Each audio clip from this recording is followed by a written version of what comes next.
নমস্কার। আজকে আরেকটা স্পেশাল ভিডিওতে আপনাদের ওয়েলকাম। আজকের ভিডিওটা হচ্ছে ফুড অ্যাজ মেডিসিন। আমরা জানি যে ঠিকমতো খাবার খেলে অনেক রোগী কমে যায় বা সেরে যায়, এবং এই নিয়ে ইউটিউবে প্রচুর ভিডিও আছে। কিন্তু আজকের আলোচনাটা করব আমি, ডক্টর অনির্বাণ চক্রবর্তী, আরেকজন খুব নামকরা একজন ডাক্তার বন্ধুর সাথে, যে লাইফস্টাইল মেডিসিন নিয়ে অনেক পড়াশোনা করেছে এবং তার এই ব্যাপারে অগাধ বিদ্যা আছে। আশা করি ভিডিওটা আপনাদের কাজে লাগবে। আপনারা যারা নিজের লাইফস্টাইল ইমপ্রুভ করতে চান তারা এর থেকে ভালো অথেন্টিক ভিডিও খুব একটা বেশি পাবেন না। তাই মন দিয়ে পুরো ভিডিওটা দেখুন। যে কথাগুলো বলা হবে সেটা বোঝার চেষ্টা করুন এবং ফলো করার চেষ্টা করুন, তাহলে নিশ্চয়ই উপকার পাবেন এবং খুব ভালো থাকবেন। নমস্কার, আমি ডক্টর অনির্বাণ চক্রবর্তী। আমি আপাতত আছি আইসল্যান্ডে আমার খুবই প্রিয় এক বন্ধুর সাথে, ডক্টর পৃথ্বীরাজ চক্রবর্তী। আমার এই বয়সে এসে আমি খুব কম ডাক্তার বন্ধুর থেকেই আমি নতুন জিনিস শিখি। পৃথ্বীরাজ হচ্ছে সেরকমই একজন ডাক্তার যে আমাকে বিভিন্ন ব্যাপারে গাইড করেছে সারা জীবন ধরে। এই যে আমি লাইফস্টাইল মেডিসিনে ইন্টারেস্ট পেয়েছি, এটাও পৃথ্বীরাজের থেকেই আমি গাইডেড হয়েছি। পৃথ্বীরাজ আমাদের সাথে ন্যাশনাল মেডিকেলে পড়েছে, তারপরে ও এইমসে মাইক্রোবায়োলজি করেছে, আর বহু বছর, প্রায় 15 বছর ও ইংল্যান্ডে কনসালটেন্ট। ওর স্পেশাল ইন্টারেস্ট হচ্ছে ইনফেকশাস ডিজিজ, কিন্তু এটা ছাড়া ওর বিভিন্ন ব্যাপারে পড়াশোনা আছে। আজকে আমরা আলোচনা করব মেনলি যে ওর থেকে আমরা জানতে চাইব যে ওর কি আইডিয়া, যে কি করলে বিভিন্ন রোগ আমরা ন্যাচারালি কমাতে পারি। তো পৃথ্বীরাজ আমার সঙ্গে, যেটা বললাম যে আইসল্যান্ডে আমরা লাস্ট কয়েকদিন ধরে ঘুরলাম, কালকে আমরা ফেরত যাচ্ছি ইংল্যান্ডে। তো তার আগে ভাবলাম যে আজকে দিনটা ভালো, এখানে আবার সামার চলছে, তাই এটা ল্যান্ড অফ মিডনাইট সান। এখন প্রায় রাত 9টা, দেখতেই পাচ্ছেন যে আকাশে সূর্য এখনও বেশ জ্বলজ্বল করছে। আজকে আমরা একটু আলোচনা করি পৃথ্বীরাজের সাথে যে ওর কি আইডিয়া যে ফুড ফর হেলথ, বা কীরকমভাবে খাবার খেলে আমরা বিভিন্ন রোগ থেকে মুক্তি পেতে পারি। তো এই হচ্ছে পৃথ্বীরাজ। নমস্কার। এবার থ্যাংক ইউ অনির্বাণ আমার এই ইন্ট্রোডাকশনের জন্য। তো তুই একটু আমার পেশেন্টদের একটু বোঝানোর চেষ্টা কর। শুধু পেশেন্ট নয়, আমার ভিডিও ইউটিউবে অনেকেই দেখেন, তো তাদের অবভিয়াসলি কোনো না কোনো রোগ আছে, বা রোগ হব করছে, বা ফ্যামিলিতে কোনো রোগ আছে। তো তোর থেকে আমি শিখেছি লাইফস্টাইল মেডিসিনটা একটা নতুন জিনিস, সেটা তারপরে আমি সেটা নিয়ে আরও পড়াশোনা করে অনেক কিছু জেনেছি। বাট তুই আমাকে শিখিয়েছিলি যে লাইফস্টাইল মেডিসিন ব্যাপারটা আছে, যেটা ইংল্যান্ডে খুব পপুলার। তো তোর কি ধারণা যে লাইফস্টাইলে কী কী চেঞ্জ করলে, স্পেশালি ফুড নিয়ে কী কী চেঞ্জ করলে বিভিন্ন লোকের বিভিন্ন রোগ কমতে পারে বা সারতে পারে? হ্যাঁ, এখন বেশিরভাগ ডিজিজ যেগুলোকে আমরা নন ইনফেকশাস মেটাবলিক ডিজিজ বলি, সেই ডিজিজগুলোর পিছনে আছে একটা ইনফ্লামেশন, ক্রনিক ইনফ্লামেশন।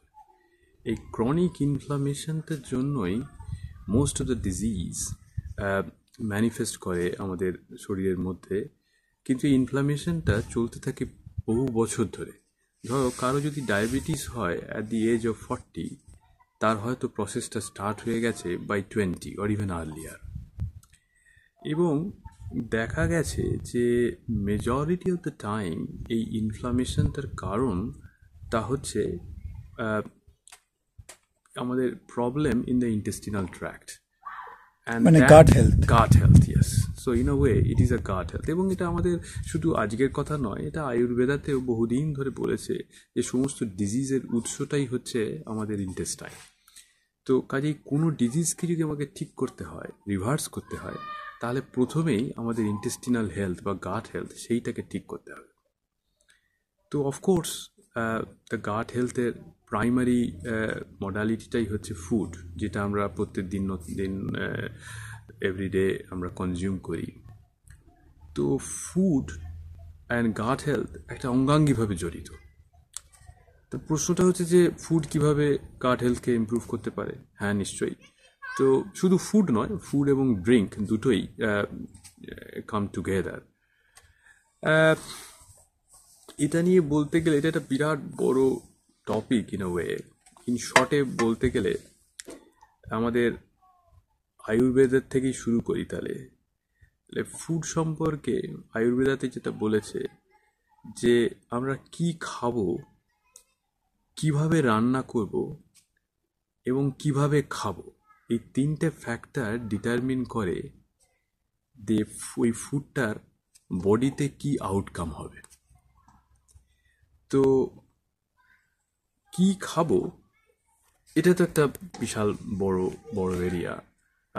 আমরা we can discuss that, but কিভাবে রান্না করব সেটাও একটা বিশাল ফ্যাক্টর।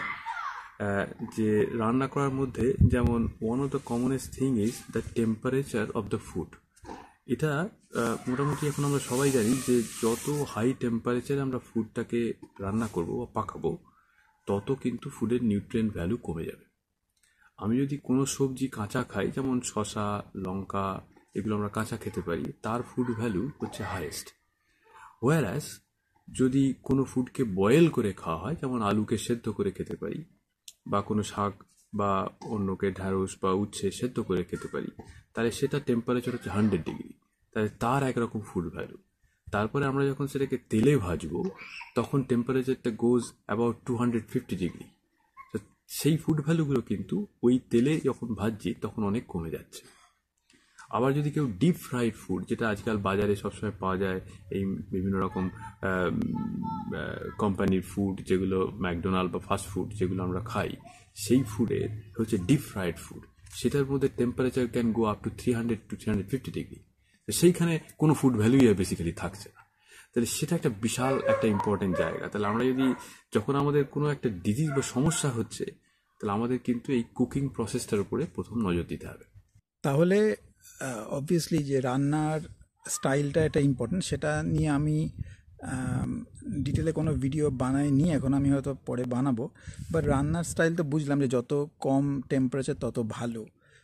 এটা ছাড়া আর তোর কি বক্তব্য খাবার নিয়ে? মানে মানুষ কীরকম খাবার খাবে? তুই যেটা বললি যে প্রসেসড ফুডটা অবভিয়াসলি অ্যাভয়েড করতে হবে, বেশি তেলে ভাজা অ্যাভয়েড করতে হবে, এটুকু বুঝলাম। কিন্তু অন্যান্য রোগ কমাতে গেলে কি টাইপের খাবার খেলে বিভিন্ন রোগ কমবে? ফর এক্সাম্পল, সাপোজ কেউ গ্যাস অম্বলের সমস্যায় ভুগছে, তাহলে সে কীরকম খাবার খাবে? আচ্ছা, গ্যাস অম্বলের সমস্যাটা হচ্ছে যে প্রথম এর উৎসটা হচ্ছে যে যখন আমরা কোনো খাবার খাচ্ছি, সেটা স্টমাকে গিয়ে পৌঁছচ্ছে, মুখ থেকে স্টমাকে পৌঁছচ্ছে। তো one of the commonest reason for the gas অম্বলটা হচ্ছে যে স্টমাক এক্সেসিভ অ্যাসিড সিক্রিশন করছে। এবার স্টমাক অ্যাসিড সিক্রিশন এক্সেস করছে, তার কারণটাই হলো যে আমরা খাবারের সাথে সাথে গ্যাস্ট্রিক যে অ্যাসিড সিক্রেটিং সেলগুলোকে ইরিটেট করছি অতিরিক্ত মাত্রায়। তো তার জন্য তারা অতিরিক্ত অ্যাসিড সিক্রেট করছে। এবার সেই অতিরিক্ত অ্যাসিডটা sometimes even after the digestion of food বডির মধ্যে থেকে যাচ্ছে, and that creates that acidity in the system. হ্যাঁ, অ্যাসিডিটিটা বিভিন্ন পেশেন্টের একটা বিরাট সমস্যা। তাহলে অ্যাসিডিটি কমাতে গেলে পেশেন্ট কি করতে পারে? অ্যাসিডিটির ব্যাপারটা জন্য যেটা বুঝতে হবে যে অ্যাসিড সিক্রিশনটা কিন্তু স্টমাক থেকে হচ্ছে। তাহলে ফুডটা প্রথমেই মুখ থেকে ইসোফেগাস দিয়ে স্টমাকে আসে। এবার স্টমাকের মধ্যে এসেই আসার সঙ্গে সঙ্গে অ্যাসিড সিক্রিশন শুরু হয়। তাহলে যদি ফুডটা গ্যাস্ট্রিক ইরিটেন্ট হয়, মানে যে ধরনের ফুড খেলে গ্যাস্ট্রিক অ্যাসিডিটি সিক্রিশনটাই বেড়ে যাবে, তাহলে সেই ধরনের ফুডগুলোকে আমাকে প্রথমে অ্যাভয়েড করতে হবে। তো কোন ধরনের ফুড এরকম জিনিস গ্যাস্ট্রিক অ্যাসিড সিক্রিশন বাড়ায়? এক নম্বর হলো যেমন মশলা বেশি, যে কোনো রকম পার্টিকুলারলি লঙ্কা, চিলি, এক্স্যাক্টলি। তাহলে সেই জিনিসটাকে অ্যাভয়েড করতে হবে। এক্সেসিভ সল্ট বা নুন জাতীয় যদি কোনো জিনিস আমরা বেশি খাই, তাহলে সেটা গ্যাস্ট্রিক ইরিটেন্ট। এছাড়াও আরও বিভিন্ন রকম গ্যাস্ট্রিক ইরিটেন্ট হতে পারে, পার্টিকুলারলি হোয়েন আমরা যখন ফুডটাকে মিক্সচার করে ফেলি। ধরো মাংসের সাথে যদি কেউ দুধ জাতীয় প্রোডাক্ট একসাথে খায়, তাহলে আবার গ্যাস্ট্রিক ইরিটেশন হবে। হ্যাঁ, তো সেই রকম বিভিন্ন রকম ফুড, আয়ুর্বেদাতে কিন্তু খুব ভালোভাবে বলেছে এই জিনিসটাকে, যে কখনো ফুডকে আমরা মিক্স আপ করবো না, বিভিন্ন রকম ফুডকে যেন মিক্স আপ না করা হয়। এই যে ট্রায়াল অ্যান্ড এরারটা, এইটা আমাদের একটু বুঝতে হবে যে কোনটার সাথে কোনটা আমরা খাবো বা কোনটার সাথে কোনটা খাবো না। তো নিজেকেই বুঝতে হবে যে কোনটা আমার অসুবিধা করছে, সেটাকে অ্যাভয়েড করতে হবে। একটু নিজের বুদ্ধি খাটাতে হবে, অ্যাওয়ারনেসটা ডেভেলপ করতে হবে যে এই ফুডটা খেলে আমার অসুবিধা হচ্ছে। এটা হচ্ছে প্রথম। আর দু নম্বর জিনিসটা যেটা করা খুবই দরকার, সেটা হচ্ছে যে আমি একটা কথা ভেরি সিম্পল, যে যতবার আমি খাবার খাবো ততবার আমার গ্যাস্ট্রিক অ্যাসিড সিক্রেশন হবে। কাজেই আমাকে খাবারের যে ফ্রিকোয়েন্সিটাকে, সেইটাকে একটু ডিল করতে হবে। আমি যদি কনস্ট্যান্টলি খাবার খেতে থাকি, প্রতি 2 ঘন্টা অন্তর অন্তর food comes into my stomach, then every time the gastric acid will come up. তো সেই জন্য ফুডের যে একটা ফ্রিকোয়েন্সি সেইটাকে কমাতে হবে। এবার পেশেন্টের কমন কোয়েশ্চেন যে আমি যদি বারে বারে না খাই তাহলে আমার অ্যাসিডিটি হবে। হ্যাঁ, অ্যাকচুয়ালি এটা কমপ্লিটলি উল্টো প্রবলেম, তাই না? সেটা একটা কারণ আছে। তার কারণটা হচ্ছে যে বডি কিন্তু একটা ফ্যান্টাস্টিক মেশিন। একদম। সে সমস্ত জিনিসগুলোকে সেন্স করছে এবং তার সাথে অ্যাডাপ্টেশন হচ্ছে। আমি যখনই বারে বারে খাবার খাচ্ছি, within a few weeks my stomach will be accustomed with that rhythmic pattern of the food intake. তখন কি হবে, খাবার যখনই খাবো তখনই অ্যাসিড সিক্রিশন হবে, অ্যাসিড সিক্রিশনের প্রবণতাটা বেড়ে যাবে। এবার যদি আমি হঠাৎ করে একদিন ওই খাবারটাকে বন্ধ করে দিই, তখনও কিন্তু স্টমাক ভাবছে ফুড তো আসবার কথা এখন, তাহলে I am ready to secrete acid, এবং তার জন্যই অ্যাসিডিটিটা হবে শুরুতে, কিন্তু আস্তে আস্তে ইউজ হয়ে যাবে। কিন্তু ওই তখন আমি কি করব, তখন আমাকে কি করতে হবে, তখন আমি জল খেতে পারি, জল খাবো, যেটা খেলেই ওই আমার অ্যাসিডটা ডাইলিউট হয়ে যাবে স্টমাকে। এবং যেই আমি এটা প্র্যাকটিস করতে থাকবো, উইদিন ফিউ উইকস আমার স্টমাক কিন্তু বুঝে যাবে যে অ্যাসিড এখন সিক্রেট করার দরকার নেই, because food is not coming. কিন্তু ভালো থাকতে গেলে ওই ফিউ উইকস এর কষ্টটা করতে হবে, লং টার্ম ভালো থাকতে গেলে ওটা করতেই হবে। আর তা না হলে ওই অ্যান্টাসিড আর বিভিন্ন রকম প্রোটন পাম্প ইনহিবিটর খেয়ে যেতে হবে, এবং সেটা লং টার্ম খাওয়ার একটা বিশাল সাইড এফেক্ট রয়েছে। কিন্তু ওটা পেশেন্টরা মুড়ির মতো খায়, ওটাকে পেশেন্টরা বলেও না যে আমি খাই, ওটা মনে করে ওটা নর্মাল খাবার। এবং এই ওষুধগুলোর পার্টিকুলারলি ওমেপ্রাজোল বা পিপিআই বা ফ্যামোটিডিন বা আদার অ্যান্টাসিডসগুলোর যে একটা হিউজ সাইড এফেক্ট আছে লং টার্ম, সেটা কিন্তু সবার জানা দরকার। মানে আমরা যেটা কখনোই সেইটাকে কনসিডারেশনে আনি। এটা তো হলো অ্যাসিডিটি। এবার লোকে যে গ্যাসের সমস্যা, সারাক্ষণ লোকে গ্যাসের সমস্যায় ভুগছে, সেই ব্যাপারে তোর কি বক্তব্য? কিরকম খাবার খেলে গ্যাসটা কমবে?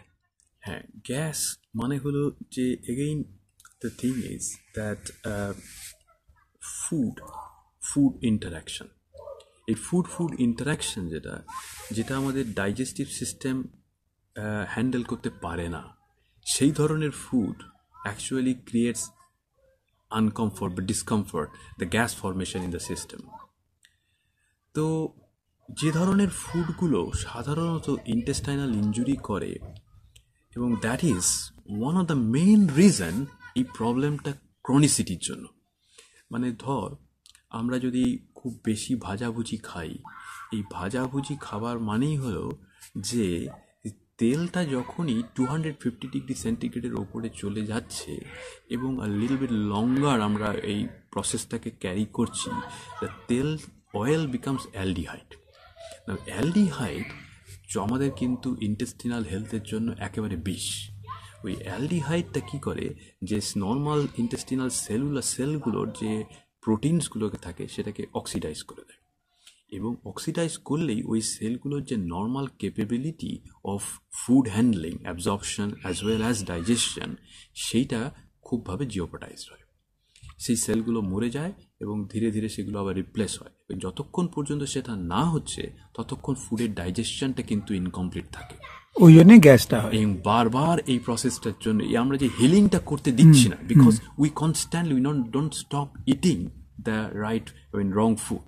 কনস্ট্যান্টলি আমরা সিঙ্গারা খাচ্ছি, আমরা তেল দিয়ে মুড়ি খাচ্ছি বা অন্যরকম ভাজাভুজি খাচ্ছি, তার সাথে ফলে ওই কনস্ট্যান্ট ইন্টেস্টিনাল একটা ইনজুরি। আচ্ছা, যে তেলে ভাজা খাচ্ছে না, যে সাপোজ রুটি খাচ্ছে, গ্লুটেন বা দুধ খাচ্ছে, দই খাচ্ছে, সেই ব্যাপারে কি বক্তব্য? গ্লুটেন আর ল্যাকটোজ নিয়ে কি বক্তব্য? হ্যাঁ, গ্লুটেন এবং ল্যাকটোজ এই দুটোই কিন্তু হিউম্যান সিস্টেম নর্মালি ভালোভাবে টলারেট করতে পারে না। তার কারণ, প্রথমে ল্যাকটোজটা নিয়ে আগে বলি, তারপরে গ্লুটেনটায় আসছি। ল্যাকটোজ হচ্ছে মিল্ক, বেসিক্যালি মিল্কের মধ্যে এই ল্যাকটোজটা থাকে। তো নেচারের মধ্যে যদি আমরা দেখি, কোনো অ্যাডাল্ট অ্যানিম্যাল কি দুধ খায়? অন্য প্রাণীরা কেউ খায় না, মানুষ খায়। মানুষকে বোঝানো হয়েছে যে এটা খেতেই হবে, নইলে ক্যালসিয়াম পাবে না। এক্স্যাক্টলি। কিন্তু দুধ অ্যাকচুয়ালি ক্যালসিয়ামের জন্য খুব একটা দায়ী নয়, সেটা অন্য পরে প্রসঙ্গ। কিন্তু নেচারে কিন্তু সমস্ত অ্যানিম্যালের বাচ্চারা কেবলমাত্র তাদের ইনফ্যান্সি পিরিয়ডেই দুধটা খায়, এবং তারপরে তাদের আর দুধের কোনো প্রয়োজন। নিজের মায়ের দুধ খায়, অন্য প্রাণীর দুধ খায় না। অফকোর্স নিজের মায়ের দুধ খায়। এবং হিউম্যানেতেও কিন্তু এই সিস্টেমটা অটোমেটিক্যালি ক্রিয়েটেড, যে যখন ল্যাক্টোব্যাসিলাই বলে একরকম ব্যাকটেরিয়া আছে, যে ব্যাকটেরিয়াটা হিউম্যান ইন্টেস্টিনে আসে just after the delivery, after the বার্থের পরেই এই ব্যাকটেরিয়াটা থাকে ফিমেল জেনিটাল সিস্টেমে।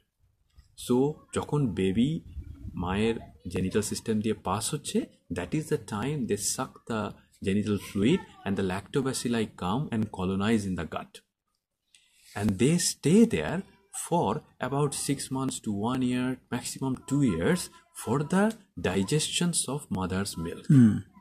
তারপরে কিন্তু আর ল্যাক্টোব্যাসিলাই হিউম্যান গাটে পাওয়া যায় না। তার মানেটা কি হলো, যে তার মানে তখন আমাদের আর দুধের দরকার নেই একদম।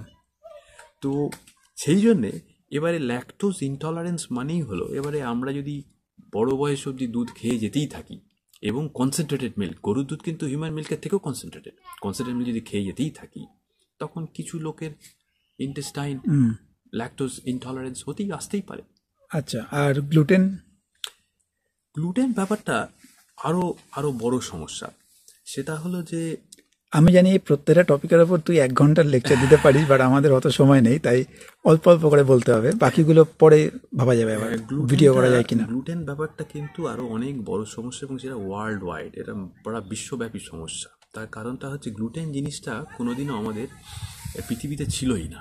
এটা একটা নিউলি হাইব্রিড প্রোটিন। এই প্রোটিনটা 1970s পরে যখন গ্রিন রেভলিউশন শুরু হয়, তো সেই সময়ের পরে ওই ধরনের গমের বীজ সারা পৃথিবীতে মাস প্রোডাকশনের জন্য করা হয়। কারণ অনেক জায়গায় দুর্ভিক্ষ হচ্ছে, অনেক জায়গায় খাদ্য অভাব হচ্ছে, তা সেটাকে পূরণ করার জন্য ওই জেনেটিক্যালি মডিফাইড একটা হাইলি প্রোডাকশন ক্যাপাবিলিটিওয়ালা একটা গমের বীজকে সারা পৃথিবীতে ছড়িয়ে দেওয়া হয়। এখন আমরা যাই হুইট প্রোডাক্ট খাই সেটার মধ্যেই গ্লুটেন রয়েছে। আমরা রুটি খাই, আটার জিনিস খাই, পাস্তা খাই, যাই যে কোনো জিনিস খাই না কেন, মোস্ট অফ দ্য ব্রেড খাই, সবেতেই কিন্তু এই গ্লুটেনটা থেকে গেছে। এবার এই গ্লুটেনের দুটো প্রবলেম। একটা প্রবলেম হচ্ছে যে যেহেতু ইন্টেস্টিনাল সেল এই গ্লুটেনটা আগে কখনো দেখেনি, এই মেটাবলিজমটা কোনোদিন করেনি, বা গ্লুটেনটা যখন এক্সেস অ্যামাউন্টস অফ আসছে আমাদের বডিতে, বডি এটাকে হ্যান্ডেল করতে পারছে না, তার ফলে একটা অ্যালার্জি ডেভেলপ করছে নেচারে। যে কোনো গ্লুটেন ফুড যখনই আমরা খাচ্ছি, বডি সেটাকে রিজেক্ট করার চেষ্টা করছে, এবং that is one of the problem. Other problems হচ্ছে গ্লুটেনের যে গ্লাইসেমিক ইন্ডেক্স, সেটাও কিন্তু হাই। মানে ডায়াবেটিস যারা পেশেন্ট, তারা যদি খুব গ্লুটেন জাতীয় গ্লুটেনের কোন হাই প্রোডাক্ট খায়, তাদের কিন্তু সুগার কন্ট্রোলটাও ডিফিকাল্ট হয়ে যাবে। তুই যেটা বলি গ্লুটেনের দুটো সমস্যা, তার মধ্যে প্রথম সমস্যা হচ্ছে লিকি গাট ইনফ্লামেশন তৈরি করবে, তার ফলে অনেক গাট রিলেটেড সমস্যা হবে।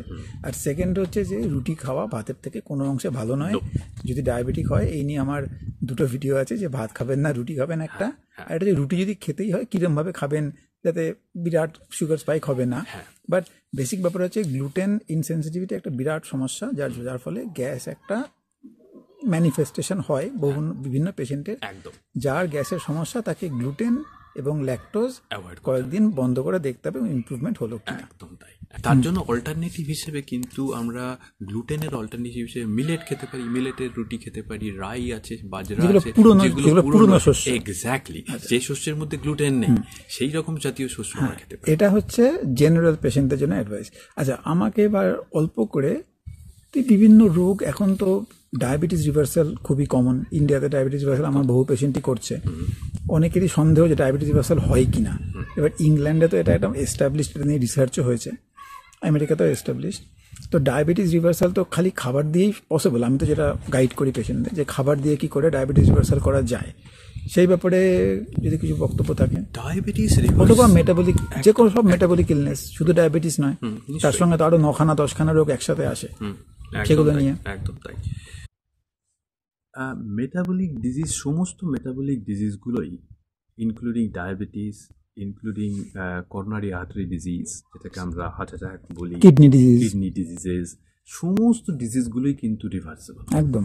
শুধু যদি আমরা একটা সার্টেন লাইফস্টাইল ফলো করি, শুধু যদি রিভার্স করতে চাই, যদি ওষুধ না খেতে চাই ফর আ সার্টেন ডিউরেশন, এবং সেটা খুব বেশি নয়, within 6 months to 1 year, complete reversal possible. মানে যে ডিজিজটা আমাদের বডিতে আমরা লাস্ট 15 years ধরে তৈরি করেছি, just by changing a lifestyle, ওইটাই complete reversal within 6 months to 1 year is possible. সেইটা করতে গেলে আমাদের নিজেদের লাইফস্টাইলটাকে একদম কমপ্লিটলিভাবে বদলে ফেলতে হবে। সেটা কিন্তু food is the first definitely the step. তার সাথে exercise, sleep and mental health, একদম এই চারটে জিনিসকে ফোর পিলার্স একদম এই জিনিসগুলোকে একসাথে নিয়ে আসতে হবে। তো যদি আমরা প্রথমে ফুড দিয়ে শুরু করি, তাহলে যেটা বলা হলো যে আমাদের ইনফ্ল্যামেটরি ফুডসগুলোকে আমাদের কম করতে হবে। তাহলে কীরকম ফুড খাবো সেটা নিয়ে একটা বিস্তারিত আলোচনা একটা করা যেতে পারে প্রসঙ্গত। কিন্তু এই ইনফ্ল্যামেটরি ফুড মানেই হলো যে ভাজাভুজি, ইনফ্ল্যামেটরি ফুড মানেই হলো গ্লুটেন, ইনফ্ল্যামেটরি ফুড হলো ল্যাকটোজ। এইগুলোকে আমাদের কম করে প্রথমে দেখতে হবে যে তাতে আমাদের কিছু ফিলিং বেটার হচ্ছে না। একটা ডায়াবেটিস পেশেন্টের ডায়েট চার্ট নিয়ে তো আমি অনেকগুলো ভিডিওই বানিয়েছি, বাট তোর কি বক্তব্য? ডায়াবেটিস পেশেন্ট কিরকম ডায়েট করবে? বেসিক্যালি আমার মনে হয় ডায়াবেটিস পেশেন্টের কোনো স্পেশাল ডায়েট নয়, যে কোনো পেশেন্ট যে হেলদি থাকতে চায় সবার ডায়েটই সেম, তাই না? একদম। তবু তুই আমাকে এক্সাম্পল ডায়েট চার্ট বল, যে ডায়াবেটিস পেশেন্ট কিরকম ডায়েট করতে পারে বা কি জিনিসগুলো খাবে না। আচ্ছা, তো ডায়াবেটিসের প্রথম প্রবলেমটা হচ্ছে যে প্যানক্রিয়াসের যে ইনসুলিন সিক্রিশন এবিলিটি সেটা কমে গেছে। আর 2 নম্বর, আর ইনসুলিন যদি সিক্রিট হয়, সেলেরা ইনসুলিনকে রিজেক্ট করছে, there is an insulin resistance. তাহলে মানে আমাকে বুঝতে হবে যে একটা সেল কেন গ্লুকোজ চাইছে না বডির মধ্যে। সেল গ্লুকোজ চাইছে না বিকজ সেল হ্যাজ আন্ডারস্টুড যে গ্লুকোজ কিন্তু তাদের ভেতরে এসে অক্সিডেটিভ ইনজুরি বা হার্ম করছে, তার জন্যই সেলটা গ্লুকোজ আর চাইছে না। তাহলে প্রথম কথা হচ্ছে ডায়াবেটিক পেশেন্টদের বুঝতে হবে যে তারা তখন খাবে অ্যাটলিস্ট যখন তারা খিদেটা ভালো করে পাচ্ছে, hunger, generating the hunger sensation. তাহলে হাঙ্গার সেন্সেশন ফার্স্ট জেনারেট করতে হবে। এবারে তারপরে আমরা চয়েস অফ ফুড, যে ফুডগুলো আমরা খাবো। নাও দেখো, আমাদের ফুডের একটা মেটাবলিক সিস্টেম, আমাদের বডিটা মেটাবলিক সিস্টেম আছে, যে সকালবেলা যখন ঘুম থেকে উঠছি তখন আমাদের মেটাবলিজমটা আস্তে আস্তে বাড়তে শুরু করছে, দুপুরে আমাদের মেটাবলিজমটা হাইয়েস্ট হচ্ছে, আবার সূর্যাস্তের পরে মেটাবলিজমটা স্লো হয়ে যাচ্ছে। তাহলে আমাদের এমনই ফুডগুলোকে কনজিউম করতে হবে যেটা আমাদের মেটাবলিজমের সাথে ঠিক ম্যাচ করে। সকালে উঠেই আমি একটা বিশাল একটা পরিমাণ যদি ফুড খেয়ে নিই অনেকেই, তাহলে সেটা হয়তো বডি তখন ভালো করে হ্যান্ডেল করতে পারো না। আমি দুপুরবেলা মেন মিলটা খাবো, সেখানে একটু কমপ্লেক্স ফুড খেতে পারি। আবার রাত্রিবেলা যখন মিলটা খাবো, অবভিয়াসলি নট ভেরি লেট, আমি খাবো মোটামুটি যখন সূর্যাস্ত হচ্ছে, ধরো 5টা-6টার সময়, 7টা-8টার মধ্যে আমি আমার মিলটা করে ফেলবো। তো এই প্যাটার্নটাকে ফলো করতে হবে। 3 নাম্বার হচ্ছে ইন্টারমিটেন্ট ফুডগুলোকে অ্যাভয়েড করতে হবে। এটা আমরা স্ন্যাকিং, যেটা আমরা বিরাট ভুল করে ফেলি। চা খাচ্ছি, তার সাথে বিস্কুট খেয়ে নিচ্ছি, কি কখনো কফি খাচ্ছি, তার সাথে মুড়ি খেয়ে নিচ্ছি, মাঝে মাঝে অন্য কিছু খেয়ে নিচ্ছি, বাদাম চানাচুর খেয়ে নিচ্ছি। এই যে ইন্টারমিটেন্ট মিলগুলো, এইগুলো প্রত্যেকটা ইনসুলিনকে স্পাইক করাচ্ছে। এবার পেশেন্টও কনফিউজ, কারণ পেশেন্টকে অনেকেই বলে বারে বারে খেতে, এবার তার কারণটা হতে পারে বিকজ তারা ইনসুলিন নেয় বা গ্লিমেপিরাইড খাচ্ছে যাতে গ্লুকোজ ফল করতে পারে। কিন্তু আপনাকে বুঝতে হবে যে আপনি তো চাইছেন ওষুধই বন্ধ করতে। ওষুধ যদি বন্ধ করতে পারেন বা এমন ওষুধ খান যেখানে ইনসুলিন নেই বা সুগার ফল করার মতো ওষুধ নেই, তাহলে আপনি ফাস্টিং করুন, কোনো প্রবলেম নেই। বারে বারে খাওয়ার কোনো প্রয়োজন নেই, বারে বারে খেলে আপনার লাভের থেকে ক্ষতি বেশি। কারণ ডায়াবেটিক পেশেন্টদের এটা বুঝতে হবে যে ডায়াবেটিসের ডিজিজটাই কিন্তু is a disease of over eating. একদম তৈরি হয়েছে অনেক বছর ধরে over eating, chronic carbohydrate overload, এটা আমি বলি টাইপ 2 ডায়াবেটিস। আমার যতটুকুনি শরীরের জন্য খাবার দরকার, আমি যদি তার চাইতে বেশি মাত্রার খাবার খেতে থাকি বহু বছর ধরে, আমার ডায়াবেটিস হতে অনিবার্য। কারণ বডির একটা স্টোরেজ ক্যাপাবিলিটি আছে, এই স্টোরেজ ক্যাপাবিলিটি অতিক্রম করে গেলেই তখন বডি আর একদম খাবার নিতে পারবে না। আর আমরা আরেকটা ভুল দেখি পেশেন্টদের মধ্যে, যে তারা ডিনার করে খুব লেট করে। ডিনার লেট করে করাটা খুবই বাজে। এই ব্যাপারে আমার একটা ভিডিও আছে যে কোন সময় খাবেন, ডিনারের টাইমটা কি এটসেট্রা, 1 to 10 ফর্মুলা একটা আছে। মানে মোটামুটি সন্ধ্যে 7টার মধ্যে খেয়ে ফেলা, আর 9টা সাড়ে 9টার পরে ঘুমাতে যাওয়া, মানে যাতে 2 ঘন্টা 3 ঘন্টা টাইম থাকে between dinner and bed time. এইটা আমাদের বাঙালিদের কিন্তু একটা বিরাট প্রবলেম। শুধু বাঙালি নয়, এটা ইন্ডিয়ানদের। বিদেশে কিন্তু আমরা দেখি, বিদেশে আমরা দেখি না, বিদেশে দেখি 6টার সময় সবকটা রেস্টুরেন্ট ফুল, আর আমরা যখন ইন্ডিয়ানরা খেতে যাই রাত 9টার সময় সবকটা রেস্টুরেন্ট খালি, কিন্তু 6টার সময় গেলে ফুল। কারণ ওরা 6টার সময় ডিনারটা করে। হ্যাঁ, এটা কিন্তু একটা কনসেপচুয়ালাইজ ইস্যু। মানে এটা হতে পারে যে আমরা সন্ধ্যাবেলা অফিস থেকে ফিরলাম, তখন খিদে পাচ্ছে, এসে একটা স্ন্যাক্স খেয়ে নিলাম, কিন্তু ওই সময় আমরা ডিনার করবো না কেন? আমরা ফিরে এসে ডিনার করে নিলাম যাতে রাতে খেতে না হয়। এনিওয়ে, তাহলে আজকে আমরা অনেক কিছুই বললাম। প্রবলেম হচ্ছে যে তোর সাথে কথা বললে তো 2-3 ঘন্টা ধরে ভিডিও করা কোনো ব্যাপার নয়, সেটা তো করা যাবে না। আমি একটা ভাবছি লাস্ট কোয়েশ্চেন একটা তোকে করি, সেটা হচ্ছে যে অনেক বাজে বাজে রোগ আজকাল লোকের হচ্ছে, ক্যান্সার, অটো ইমিউন ডিজিজ, এইগুলোতেও তো ফুডের রোল আছে। তাই কিরকম এই ব্যাপারে তোর কি বক্তব্য? হ্যাঁ, যে কোনো ক্রনিক ডিজিজ আমরা হয়তো তাদের একটা জেনেটিক প্রেডিসপোজিশন বলি, মানে হয়তো ফ্যামিলিতে ডিজিজটা আছে, যেন অনেকে মনে করে যে ডায়াবেটিস ফ্যামিলিতে থাকলেই তার ফ্যামিলিতে হবে। এরকম ফ্যামিলিয়াল প্রেডিসপোজিশন নিয়ে হয়তো আমরা জন্মাই, কিন্তু তার মানে এই নয় যে we need to be victimised into our genetic predisposition, epigenetics. সেই জন্য আর মডার্ন সায়েন্সটা হচ্ছে ফুল অফ এপিজেনেটিক্স। আমরা জানি যে জিন নিজের থেকে কিন্তু এক্সপ্রেস করে না, যখনই জিন এক্সপ্রেস করে তার জন্য এনভায়রনমেন্টালের একটা বিরাট রোল আছে। তুমি কি করছো তোমার বডির সাথে? তোমার বডি, আমাদের যেমন শাস্ত্রে বলেছে যে your karma makes your life, is it same thing. তোমার চারপাশের এনভায়রনমেন্ট এবং তোমার অ্যাক্টিভিটি ডিটারমিন করে পার্টিকুলার জেনেটিক এক্সপ্রেশন। এবং সেটা ফ্যামিলিতে কেন রান করে? ফ্যামিলিতে রান এই জন্যই করে কারণ অনেক সময় ফ্যামিলির মধ্যে সেম হ্যাবিচুয়াল ফ্যাক্টরসগুলো রান করে, যেমন same dinner table manners. Exactly, same dinner table খাবার, একইভাবে খাবার বানানো হচ্ছে, একই জিনিস ফুড খাওয়া হচ্ছে, এবং তার জন্য এই প্রেডিসপোজিশন। এটা নিয়ে আমি 2টো ভিডিও বানিয়েছি, যে রোগ যদি তোমার থাকে এবং তুমি যদি না বোঝো রোগটা কেন হয়েছে এবং সেটা ঠিক না করো, আনফরচুনেটলি তোমার সন্তানেরও একই রোগ হতে চলেছে।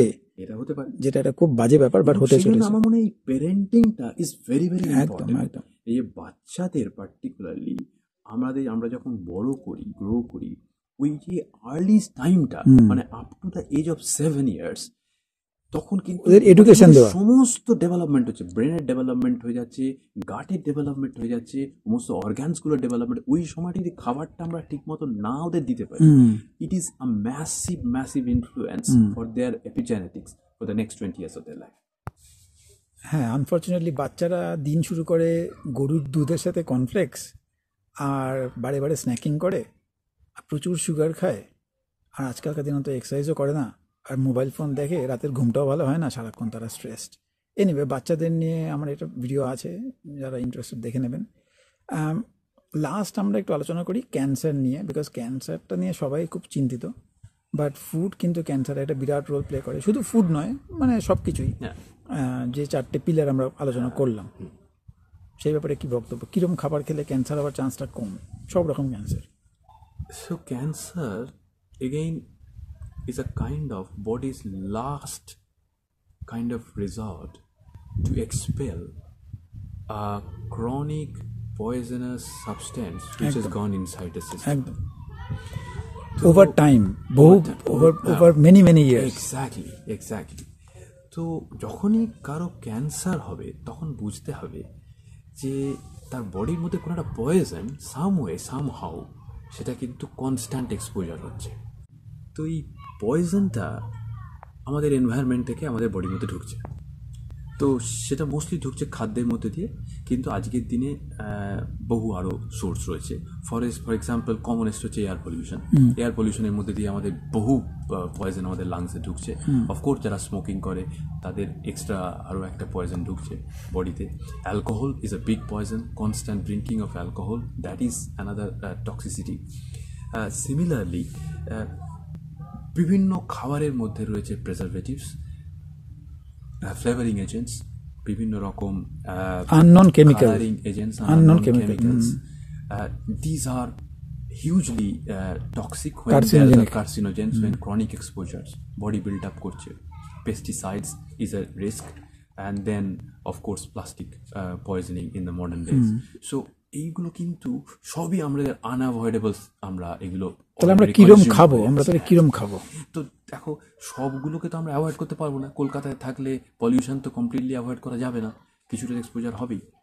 তো সেই জন্যে খাবারের দিক থেকে আমরা কিছুটা সচেতন হতে পারি অ্যাটলিস্ট, যে আমরা যদি ইনফ্ল্যামেটরি ফুডগুলো কম খাই তাহলে গাটের থ্রু দিয়ে যে পয়জনগুলো ঢুকছে, যেটা লিকি গাট সিন্ড্রোমে is a very common problem, তাহলে সেটা কিছুটা অ্যাভয়েড করা যেতেও পারে। মানে ক্লিন খেতে হবে, যেটা ন্যাচারাল খাবার, যেটা মাটি থেকে এসছে, হ্যাঁ। যেটা মানুষের ফ্যাক্টরিতে তৈরি হয়নি, হ্যাঁ, প্রসেস ফুড নয়, এক্স্যাক্টলি। আননন কেমিক্যাল নেই, হ্যাঁ, সেরকম জিনিস। তো এটার মধ্যে আমি অনেক মানুষকে শুনেছি বলতে যে আমরা অনেক সময় বলি যে ভেজিটেবল খেলে পেস্টিসাইড ঢুকে যাবে, কাজে আমরা একদম ভেজিটেবল খাবো না। একদম সেটা একটা বিশাল প্রবলেম। একদম হ্যাঁ, সেটা ঠিক কথা। কিন্তু অ্যানিম্যালরাও কিন্তু same expose to that same poison, যে কারণ অ্যানিম্যালরা যখন ভেজিটেবলসগুলো খাচ্ছে, গ্রাস খাচ্ছে বা অন্য কিছু খাচ্ছে, সেগুলোর মধ্যে ওই পেস্টিসাইডসগুলো কিন্তু থাকছে, সেগুলোর মধ্যেও নানা রকম প্লাস্টিক্স এবং অন্যান্য পয়জনসগুলো ঢুকে যাচ্ছে। কাজেই they are also getting exposure. So by some way somehow যে কোনো টাইপের ফুডেই কিন্তু আমাদের বডিটা কিন্তু এই সমস্ত কেমিক্যাল এক্সপোজার হচ্ছে। বরং যখন ভেজিটেবল খাবার আমরা খাবো, আমাদের একটু খেয়াল রাখতে হবে যাতে আমরা পেস্টিসাইড এক্সপোজারটা কম করতে পারি। ওটাকে একটু অর্গানিক অর্গানিকভাবে গ্রো করতে হবে। যদি আমরা রাত্রে একটু জলে ভিজিয়ে রাখি, অলমোস্ট 80% পেস্টিসাইডস বাইরে বেরিয়ে যায়। হ্যাঁ, তো স্বাভাবিকভাবেই এই ব্যাপারগুলো কিন্তু সচেতন হতে হবে। এবং যারা ক্যান্সারের রোগী বা যাদের একবার ক্যান্সার হয়ে গেছে, তাদের পার্টিকুলারলি এই ব্যাপারটা নিয়ে আরো কেয়ারফুলভাবে থাকতে হবে। থ্যাংক ইউ পৃথ্বীরাজ, আজকে অনেক ইনসাইট দেওয়া হলো পেশেন্টদের বা যারা পেশেন্ট হতে চায় না সেরকম দর্শকদের।